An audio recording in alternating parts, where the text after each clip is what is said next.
É bem da verdade que muito do que se fala sobre meditação diz respeito, ou quer se dizer respeito, a controle da mente. Tenho certeza que você já ouviu falar disso como sinônimo de meditação, ou do que a meditação trata, ou o que a meditação pode te dar. A questão é, dá para controlar a mente? Controlar completamente? E se sim, de que maneira? Porque, sim, nós também concordamos que desde Platão e Aristóteles, e sobretudo com os estoicos, nossos sentimentos e nossas emoções são produto dos nossos condicionamentos mentais, que nós fabricamos formas de reagir ao mundo, formas de perceber o mundo, mediante ao tipo de pensamento que a gente cultiva. E que, já que pensamento é cultivo, nós podemos produzir, a depender de que maestria eu tenho sobre minha mente, tipos de pensamento benéficos e transformadores ou maléficos e destruidores. Mas como é que eu faço para controlar a mente? Ou, mais ainda, como é que os mestres abordam essa questão? E será que isso é possível? Para adiantar, eu diria que sem reconhecimento da mente,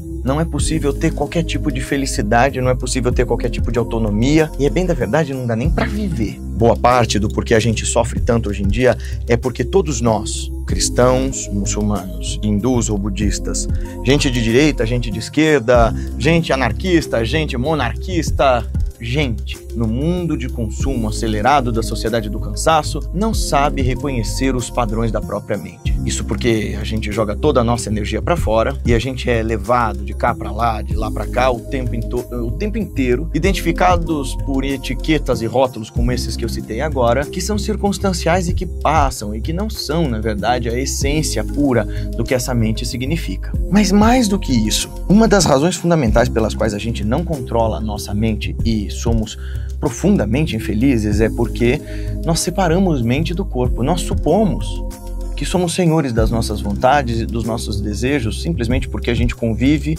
com essa vozinha dentro de nós por mais tempo do que a gente convive com o silêncio vasto da nossa natureza verdadeira. Não entendeu o que eu falei?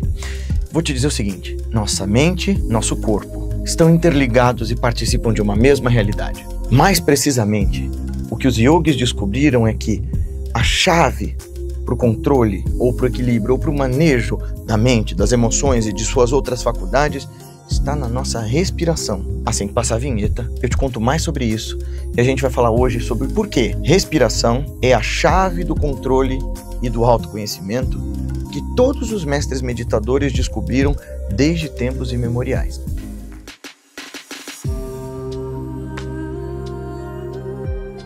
E aí, tudo bem?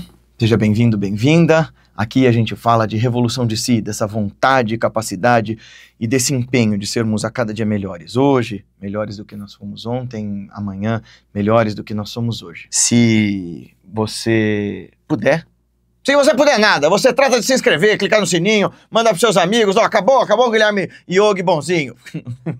Deixa seu comentário no comentário do seu amigo, dos amigos aqui embaixo, porque isso fomenta a nossa ação online. Não tem nada a ver com o algoritmo do YouTube, o YouTube não distribui os nossos vídeos, o que eu quero é fazer com que você cresça e discutir dialeticamente com bons argumentos, com paciência, com parcimônia, com educação, é o caminho para a gente desenvolver essa inteligência mais sutil, mais profunda. E você que deixa comentários gigantescos e acha que eu não leio e fica emburrado achando que eu não quero ler só porque eu só respondo o que é fácil, eu adoro seus comentários. Eu só não tô tendo tempo de responder os comentários. Vocês viram que eu fiz alguns vídeos para responder os comentários de vocês, mas assim, de verdade, eu não consigo parar para escrever e escrever aqui. Eu tenho escrito outras coisas, logo vão ser publicadas, vocês vão ver porque que eu não tô tendo tempo de ficar no YouTube respondendo. Mas eu adoro quando vocês colocam comentários, inclusive quando vocês discordam de mim, porque eu não sou o bastião da verdade. Somos aqui um grupo de buscadores, que se conheçam ou não pessoalmente, isso não é o caso. O caso é que aqui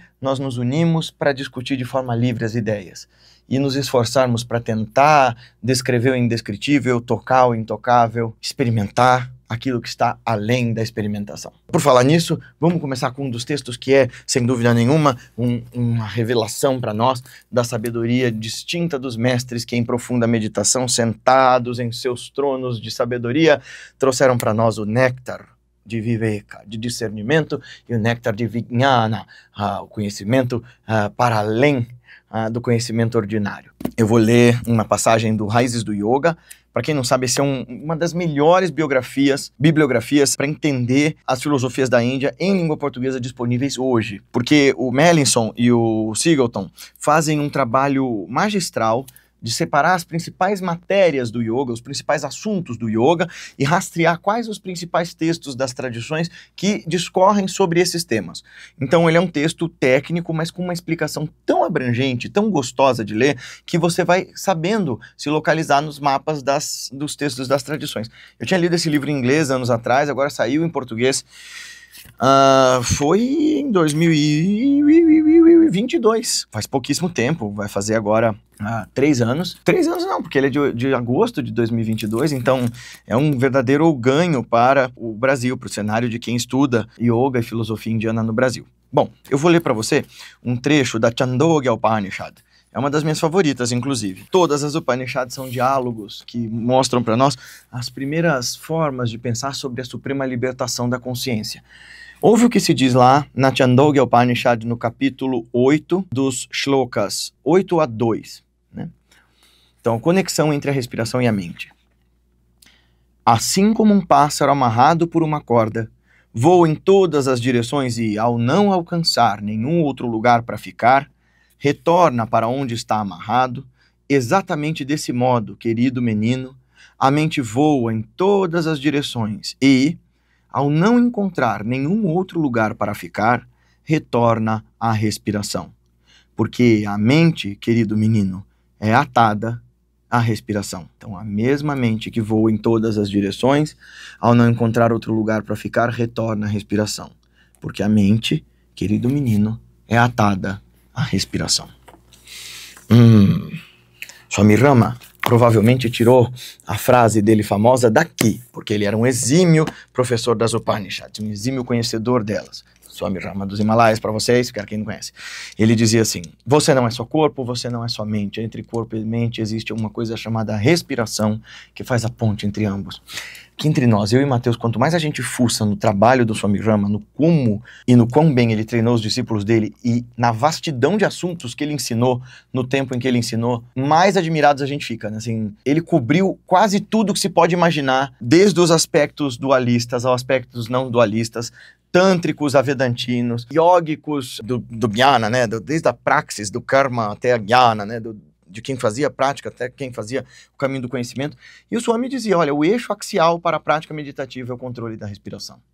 Aí que está o pulo do gato. Quando eu dou aula de Yoga Sutra, tem muita gente que traduz esse sutra aqui, ó, Yoga Chitta Vritti Nirodha. Yoga é a cessação dos processos da consciência ativa. Tem muita gente que traduz isso como yoga é o controle por sobre os movimentos da mente. Seja a respiração, seja a mente, eu tenho muito cuidado com essa palavra controle. Mesmo que Nirodha seja o controle, a cessação, a supressão, o comando, a disciplina, porque a ideia de controlar para nós hoje no Ocidente tem a ver com uma imposição egóica de uma vontade ainda fraca e muito pouco dominante, muito pouco dominada também. Isto é, você ainda não conhece seus desejos, você ainda não conhece a sua própria serenidade e o espaço da sua mente que se cria quando se está sereno. Então você quer controlar o quê? Então o Swami Rama vai dizer que controlando a respiração, controla-se a mente. Mas como é isso? Bom, um outro mestre, numa opinião parecida com a do Swami Rama, criou um sistema de meditação bárbaro. Criou não. Adaptou para o mundo laico e hoje todo mundo adora e acha que não é budista. Estou falando de Goenka-ji, o fundador dos centros de Vipassana. E veja, aquilo é budismo. Vipassana é budismo, sim. Eles usam os sutras de Buda, eles usam das meditações Theravada. Não existe Cristo que vai me fazer pensar disso diferente. Nem Buda. É ou não é budismo? Você fez há pouco tempo. É budismo do começo ao fim. Fim da história. Pode ser um budismo mais parecido com o budismo dos tempos de Shakyamuni? Tanto melhor. Mas é budismo. O que o Goenka e o Swami Rama, dois mestres de tradições distintas, vão dizer? Que o controle da respiração vem de observá-la, não de forçar nada. Doido isso, não? Por quê? Porque, assim como os físicos quânticos vão dizer séculos depois, os yogis já entendiam que observar um evento muda esse evento. Calma, galera, anti-espiritualidade que tá achando que eu tô sendo pseudocientífico. Eu tô dizendo uma frasezinha de física quântica que sim, tá lá nos ditos de física quântica, mas que sim, tem 1000 explicações e contextos, mas que sim, nesse caso aqui serve. Não tô dizendo do segredo que você vai pensar e vai criar dinheiro, riqueza, nada disso. Ao contrário, o primeiro passo, inclusive, para controle de si, para autoconhecimento, para pratiabhijna, auto-reconhecimento, segundo esses mestres todos que eu citei, é observar. Não é tentar nada, é demover-se de desejar, de tentar interferir. A respiração, então, como âncora da atenção, é a mera observação de um fluxo de oxigenação mais qualificado, de um fluxo de expiração mais profundo, que te permita ativar melhor o seu sistema nervoso parasimpático e relaxar mais profundamente. Esse é o primeiro nível, você vai só observar uma respiração natural. O máximo de ar confortável possível entra, o máximo confortável de ar possível sai. E com isso o batimento cardíaco diminui e com isso a aceleração mental diminui. Então quer aprender a controlar a mente, você primeiro precisa aprender 3 pilares que um cara chamado Alan Wallace ensinava para nós. Ele diz que o eixo axial da meditação é formado de atenção, relaxamento e vivacidade. Controlar a mente é o mesmo que estar em estado meditativo, estado de plena atenção. Para fazer uma boa meditação, você precisa estar presente e atento, você precisa estar fundamental e voluntariamente relaxado e precisa estar desperto. Então é uma atenção relaxada, porém focada. É o que no yoga a gente chama de Sthiram Sukhamasana, postura ideal, perfeita, é estável e confortável. Bem, dito isso tudo, embora a mera observação da respiração já ajude sobremaneira a gente a controlar a mente, outras técnicas de respiração vão levar a gente a estados muito fecundos e muito interessantes. Então, por exemplo, a gente entende que aqueles pranayamas que estão colocados, por exemplo, nos textos de Hatha Yoga, aquele monte de técnicas, não serve exatamente para te levar à iluminação. Olha, aqui, por exemplo, nesse texto, disse assim, no Yoga Shastra do Hemachandra, ele comenta o seguinte, ó, o controle da respiração não é útil para alcançar a liberação ou meditação. O que ele está querendo dizer? O controle através das técnicas não te leva sozinho ao estado de iluminação ou ao estado de samadhi, porque não promove um bom estado da mente, ele modifica os estados da mente, ele não cessa. Ainda assim, porque é útil para manter o corpo saudável e conhecer os sinais de morte, estou explicando neste texto. Aí ele explica as posturas e os caminhos e tudo mais. Com atenção total, isto é, cessação do movimento de prana, isto é, o alento fluindo da boca e do nariz, é controle da respiração pranayama. Alguns, isto é, Patanjali e assim por diante, recorrem a ele, isto é, aceitam-no como meio para conquistar a meditação. Pensa assim, essas muitas práticas contidas nesses inúmeros textos não são o caminho para a iluminação per si. Por isso alguns textos vão dizer, por exemplo, que pranayama como caminho para a iluminação não é a via de fato. De fato, o que te leva à iluminação é a abertura da sua consciência. O eixo axial da prática que eu faço desde sempre, que é a Kriya Yoga, é ofertar a nossa respiração no altar da nossa devoção. É trazer a consciência à respiração e usar de mecanismos secretos da ciência da Kriya para reverter o fluxo de prana que nos prende no mundo e nos levar à experimentação do Samadhi. Ora, não é só a respiração, é que pela respiração você aprende a controlar o fluxo dos pensamentos e da mente, você aprende a controlar o fluxo do batimento cardíaco e você aprende a controlar e reconhecer os fluxos das energias que alimentam corpo, mente e espírito. Inúmeras formas de inúmeros exercícios foram desenvolvidos por yogis de toda a Ásia. Não estou falando aqui só da Índia.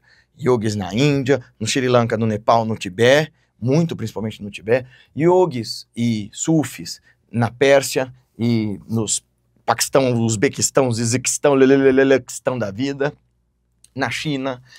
Todos esses mestres, os lutadores de Kung Fu, trabalhando com Dantian, né? Todos eles usam do alento como mecanismo para ganho de força, clareza, lucidez. E hoje a gente tem provado várias verdades fascinantes, dentre as quais estudos sobre breathworking, que nada mais é do que pranayama, mostram que níveis consideráveis de estresse são reduzidos quando a gente faz trabalho com a respiração, estados meditativos, estados de lucidez, de contentamento, de expressão de consciência profunda são obtidos quando a gente executa pranayama. A gente já sabe, por exemplo, em neurociência que a nossa expiração, por exemplo, é o que está ligado ao nosso sistema nervoso parasimpático, a nossa inspiração ao sistema nervoso simpático. E o que isso quer dizer? Que quando você dá ênfase demais à inspiração, você ativa mecanismos relacionados aos aparatos cognitivos de luta ou fuga. Aparatos que a gente usa para lidar e para viver no estresse, na dinâmica do estresse. Mas quando a gente usa da expiração calma, longa e lenta para aprender a voluntariamente relaxar os nossos sistemas motores e cognitivos, a gente ativa o parasimpático e desenvolve mecanismos que nos levam para aquele paraíso portátil, para aquela casa de silêncio e de tranquilidade que nos faz experimentar Shantarasa. Então, para controlar esses maremotos da nossa mente, esses fluxos e influxos das nossas ideias, nós precisamos desse alento observado e controlado e apaziguado. Porque, por exemplo, olha só, o alongamento repetido da entidade dentro do corpo que se move em direção ao lótus do coração e denominada respiração, quando estiver controlado, é chamado de controle do prana, controle da respiração, pranayama. Por meio desses alongamentos, do trabalho com a respiração, os espaços internos são purificados. Com essa purificação conquistam-se as fixações, os estados, os bhavas. As fixações têm seus próprios mandalas, né? Sílabas sementes e locais, e são associadas com as funções características dos elementos, os chakras. É pelo pranayama que se conhece o trabalho dos chakras, que se purifica as instâncias da mente, e mais, foi através do pranayama que os yogis entenderam que os eixos e caminhos e estruturas da nossa cognição, da nossa personalidade e até das nossas sinapses são formados a partir dessa identificação com o corpo e a identificação com os nossos estímulos. Se você quiser mudar essa equação e se tornar livre desses condicionamentos, o trabalho com a respiração é fundamental. É condição sine qua non para você obter um estado de prístina lucidez e felicidade. Agora, deixa eu te contar um negócio. Aprender pranayama de verdade, de forma segura, dá trabalho. Aprender a controlar a mente, os pensamentos e a força a priori dessas emoções é praticamente impossível se você não for um mestre. Mas tem caminho. Tem ciência, tem método envolvido nisso. E se você quiser aprender como isso funciona de fato, eu tenho um convite para te fazer. Agora, dia 24 de março de 2025, ou seja, tem um tempo ainda, nós vamos ter uma live gratuita para eu te ensinar as filosofias e a ciência do pranayama. Se você quiser aprender mais sobre esse controle advindo das práticas iógicas de utilizar do alento como mecanismo para acessar a ciência imortal do yoga, então se inscreve. Eu vou deixar o link aqui embaixo para você poder se cadastrar e fazer parte da nossa live, que vai ser dia 24 de março, às 20 horas no horário de Brasília. Te encontro lá, e se você quiser aprender essa ciência que leva à imortalidade, como dizem os yogis, vem aprender conosco a ciência de pranayama, vem aprender a controlar o alento e percorrer o caminho heróico dos grandes yogis e yoginis. Até lá!